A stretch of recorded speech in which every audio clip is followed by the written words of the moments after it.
Good morning students. आज हम लोग बात करने वाले हैं class 10th life process chapter में।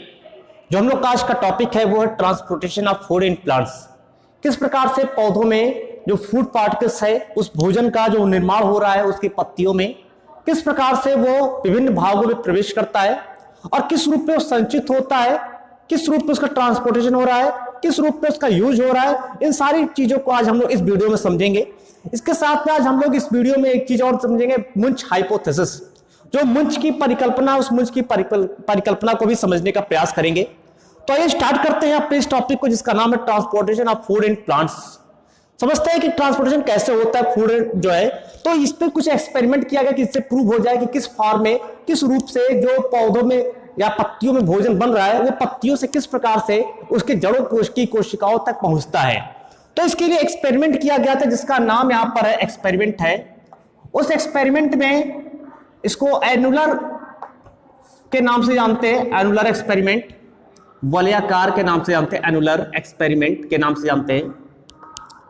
इस एनुलर एक्सपेरिमेंट में किया क्या गया कि इसमें एक प्लांट लिया गया, उस प्लांट्स को, जैसे प्लांट है, इस प्लांट्स को बीचों बीच इसका सिस्टम है, इस सिस्टम से इसको जो है कट कर दिया गया और जाइलम को छोड़ करके बाकी उसके बाहर के जितने भी कोशिकाएं थे उन सारे ऊतकों या कोशिकाओं को यहां नष्ट कर दिया गया। यानी जाइलम को छोड़ करके सारे ऊतकों को, जाइलम के बाहर जितने ऊतक थे सबको यहां पर नष्ट कर दिया गया। इस तरह से यहां पर एक वलयाकार स्ट्रक्चर में कटिंग कर दिया गया। कुछ समय बाद क्या इसमें कि नमी देते रह गए, वाटर मॉलिक्यूल्स देते रहे जिससे वाटर का कंडक्शन चलता रहा है। यानी जाइलम को छोड़ा गया यानी कि वाटर कंडक्ट करेगा। कुछ समय बाद क्या हुआ कि इसमें जो है, जो ऊपर वाला भाग है ये काफी फूल जाता है और जबकि जो निचला वाला भाग है वो पतला होने लगता है। इस प्रकार से यहां पर जो है प्रोसेस होती है।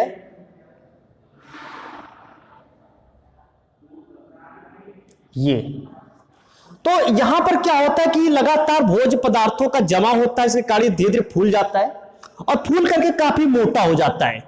तो इससे तो क्लियर हो गया कि जो जाइलम है, जाइलम तो भोजन का संवहन नहीं कर रहा है क्योंकि जाइलम को इसमें जिंदा रखा गया, जाइलम को जीवित रखा गया है। बाकी जो ऊतके, उन ऊतकों को नष्ट कर दिया गया और यहां उसमें मेन ऊतक जो था वो फ्लोएम था। तो इस तरह से एक्सपेरिमेंटली प्रूव हुआ कि इसमें जो फ्लोएम सेल्स है, फ्लोएम सेल, ये फ्लोएम सेल के थ्रू ही जो है यहां पर जो ऊतक है, इस फ्लोएम के द्वारा ही जो फूड पार्टिकल्स है वो पत्तियों से इसके जड़ या विभिन्न प्रकार के जो कोशिकाओं को वहां तक प्रसारित होता है। ठीक, इस तरह से एक्सपेरिमेंटली प्रूव हो गया कि जो फ्लोएम है उस फ्लोएम के द्वारा ही जो फूड पार्टिकल्स है जो पत्तियों में बन रहा है वो वहां से फ्लोएम के थ्रू जो ऊतक है उन ऊतकों में या जो जड़ है उन जड़ की कोशिकाओं तक पहुंचता है। तो ये तो एक्सपेरिमेंटली प्रूव हो गया। अब बात करते हैं, इसी को प्रूव करते हैं किस प्रकार से फ्लोएम का इसका रोल क्या है, कैसे वो पहुंचता है। तो एक दूसरे की आपको यहां पर कुछ और भी बातें पढ़नी है। जैसे यहां पर देखते हैं कि दूसरा एक्सपेरिमेंट जिसको कहते हैं मुंच हाइपोथेसिस, मुंच हाइपोथेसिस के नाम से जानते हैं।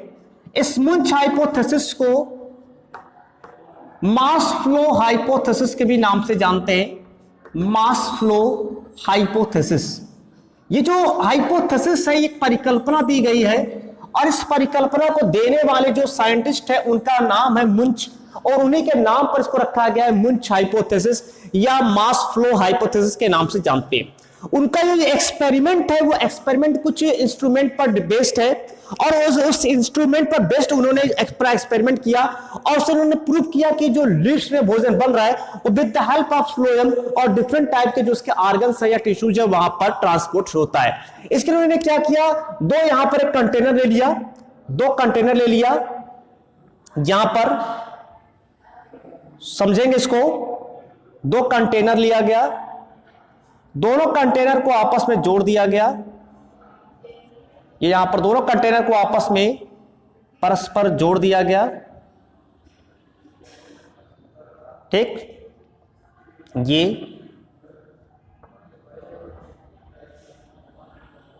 यहां पर। इसके अलावा इसमें जो है वाटर पूरा तेज भर दिया गया, इसमें वाटर भर दिया गया, दोनों में सेम वाटर लेवल रखा गया जो दोनों कंटेनर है यहां पर सेम वाटर लेवल रखा गया, ठीक है। वाटर लेवल यहां पर थोड़ा सा बढ़ा देते हैं, तो ये वाटर यहां पर जो है फिल कर दिया गया, वाटर भर दिया गया। अब इसमें इन्होंने क्या लिया, दो यहां पर जो है ऑस्मोटिक मेम्ब्रेन ले लिया, दो पराशर झिल्ली, दो ऑस्मोटिक मेम्ब्रेन ले लिया गया।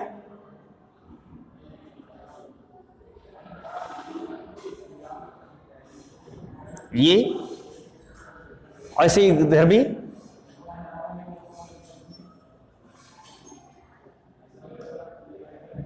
और दोनों मेम्ब्रेन को एक यू ट्यूब के थ्रू जो है जोड़ दिया गया।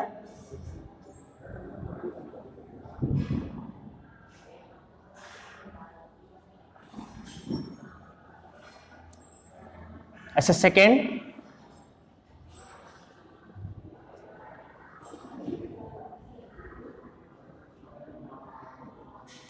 और इसके अलावा इसमें वाटर जा रहा है कि नहीं जा रहा है, इसके एक्सपेरिमेंट के लिए यहां पर एक गैल्वेनोमीटर लगा दिया गया। इससे प्रूव हो जाएगा कि इस वाटर थ्रो जा रहा है कि नहीं जा रहा है। इसको यहां पर मान लिया ए और इसको मान लिया बी। जो बी वाला है इसमें इन्होंने क्या किया, फिर से वाटर ले लिया, यानी ये भी वाटर है, वाटर, इसमें भी वाटर है। इसमें इन्होंने क्या किया, बी वाले में फिर H2 यानी वाटर ले लिया, और ए वाले में इन्होंने यहां पर जो है शुगर सोल्यूशन ले लिया, एक गाढ़ा शुगर सोल्यूशन ले लिया। अब इसमें जो पूरी प्रोसेस है, यहां पर ए वाले में शुगर सोल्यूशन लिया गया है और बी वाले में केवल वाटर लिया गया है। तो यहां पर एक ऑस्मोसिस की प्रोसेस होगी, और ऑस्मोसिस का प्रोसेस क्या होता है कि कह सकते हैं water diffused through low concentration to high concentration with the help of semi permeable membrane. तो ये यहां से क्या हुआ कि जैसे, क्योंकि ये केवल वाटर के लिए परमिएबल है, जो ये मेम्ब्रेन है दोनों, ये केवल वाटर के लिए परमिएबल है, तो ये वाटर यहां से आकर के, क्योंकि लो कंसंट्रेशन इधर है, हाई कंसंट्रेशन इधर है, तो low concentration to high concentration water molecules जो होता है वो वाटर मॉलिक्यूल्स यहां एंटर करेगा, और ये जो मेम्ब्रेन है, ये membrane as a semi permeable membrane के फॉर्म में यहां पर काम कर रहा है। इससे क्या होगा कि जो यहां शुगर मॉलिक्यूल्स से जो फिलअप है, वो शुगर मॉलिक्यूल्स यहां से होते हुए जैसे यहां पहुंचता है, ये अपना जो है दोलन गति करना स्टार्ट कर देता है। इससे प्रूव हो जाता है कि कुछ पदार्थ यहां से इस नली के थ्रू आ रहा है, और ये यहां से होते हुए ये पहुंचता है बी वाले नली में, और जैसे जैसे पहुंचता है, ये वाटर मॉलिक्यूल जो होता है ये यहां से बाहर निकलना शुरू हो जाता है, जड़ों में यहां पर पहुंचा, वाटर मॉलिक्यूल्स निकला। इस तरह से यहां पर ये पूरी प्रोसेस चलती है। इसको मान लिया कैपिटल टी और इसको मान लिया स्मॉल टी। तो ये प्रोसेस है। इन्होंने एक और एक्सपेरिमेंट में बताया कि अगर मान लेते हैं ये जो ए वाला है, इसमें लगातार शुगर सोल्यूशन को डालते रहिए, आप लगातार इधर से शुगर सोल्यूशन डालते रहिए, और इधर से कुछ ऐसी टेक्निक कर दिया जाए जिससे शुगर सोल्यूशन यहां से निकलता रहे, इसको निकालते रहे, जो यहां पर शुगर सोल्यूशन आ रहा है निकालते रहे, तो ये प्रोसेस कभी रुकेगी नहीं और ये प्रोसेस चलती रहेगी। इसी को बेस्ट मान करके उन्होंने अपना पूरा एक्सपेरिमेंट बताया। उन्होंने क्या कहा कि जो ए है, इस ए को मान लीजिए पत्ती, इन्होंने क्या कहा, ए को मान लीजिए आप पत्ती, ये जो शुगर यहां पर डाला जा रहा है इसको मान लिया फोटोसिंथेसिस के थ्रू है, ये फोटोसिंथेसिस की प्रोसेस हो रही है, फोटोसिंथेसिस। ये जो कैपिटल टी है इसको इन्होंने मान लिया फ्लोएम।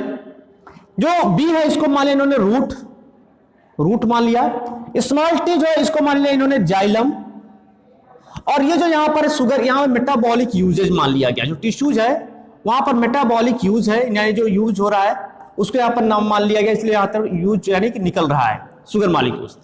तो इन्होंने कहा कि जिस प्रकार से यहां पर पूरी एक्सपेरिमेंट हो रही है, उसी प्रकार से यदि जो फोटोसिंथेसिस की प्रोसेस में जब लगातार शुगर का फॉर्मेशन होता रहता है, तो शुगर के सिंथेसिस में होता क्या, लगातार शुगर बनता रहता है पत्तियों में, और पत्तियों से यह जो है फ्लोएम के थ्रू होते हुए ये जड़ या विभिन्न प्रकार के जो उसके अंग है वहां पर या ऊतकों में प्रसारित होता है, और वहां पर जाकर के उसका मेटाबॉलिक यूज हो जाता है। और जो जल है वो जल लगातार जल का अवशोषण करती रहती है, और इस जाइलम के थ्रू जो है ये जल जो है इस पत्तियों तक लगातार पहुंचता रहता है, और ये प्रोसेस चलती रहती है। इसलिए पौधे जो होते हैं वो जीवित रहते हैं और प्रकाश संश्लेषण के द्वारा अपनी पूरी प्रक्रिया यहां पर करते हैं। तो ये इनका टॉपिक था, समझना था कि ये मास फ्लो हाइपोथेसिस या मुंच हाइपोथेसिस है क्या। तो मुंच हाइपोथेसिस प्रूव करता है कि किस प्रकार से जो भोज्य पदार्थ जो पत्ती है, उस पत्तियों में बनता है, किस प्रकार से फ्लोएम के द्वारा होते हुए ये प्रसारित होता है। अब फ्लोएम में भी किस प्रकार की कोशिका से प्रसारित हो रहा है, तो इसको समझेंगे यहां पर।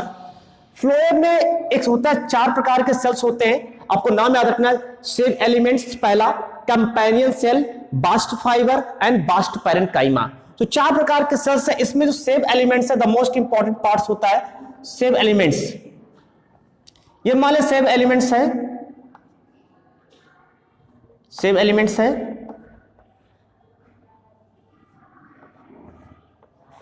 ये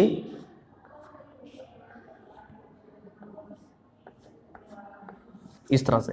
तो जो सेम एलिमेंट्स होते हैं इसमें छिद्र पाए जाते हैं। तो इससे क्या होता है कि यहां से जो भोजन है वो एंटर करता है और यहां से इंटर करते हुए फिर आगे की ओर ये बढ़ता जाता है, इसलिए इसका नाम रखा गया सेम एलिमेंट्स, चालनी अवयव।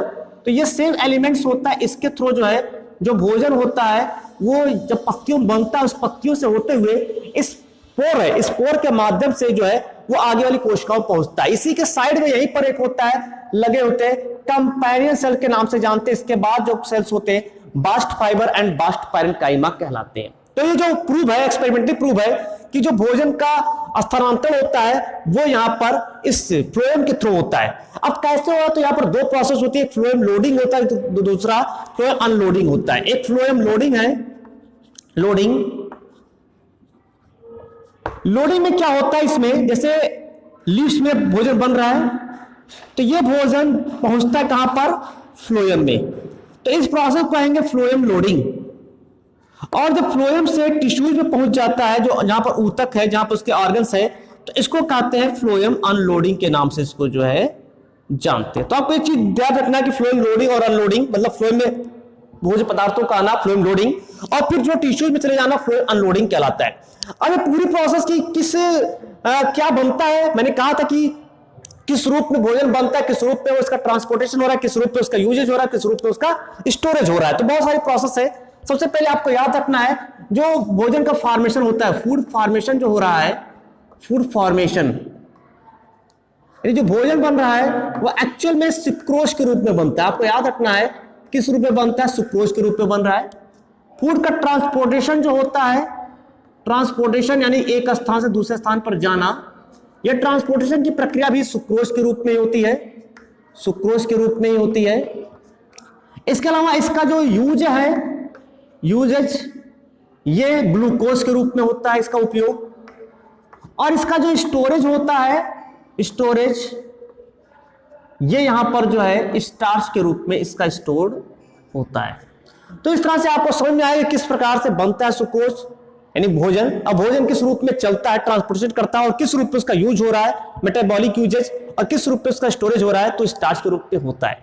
तो ये जो पूरा आज का टॉपिक था हम लोग का, ये था कि किस प्रकार से पौधों में भोजन का स्थानांतरण होता है, पौधों का में भोजन कहां बनता है, तो पत्तियों में बनता है। ये टॉपिक आपको पिछले वीडियो में आपको बता दिया गया कि with the help of photosynthesis वहां पर जो फूड का फॉर्मेशन होता है, और बनने के बाद सुक्रोज ट्रांसपोर्टेशन भी सुक्रोज के फॉर्म में, यूजेज लेकिन ग्लूकोज के फॉर्म में, और उसका स्टोरेज भी स्टार्च के फॉर्म में होता है।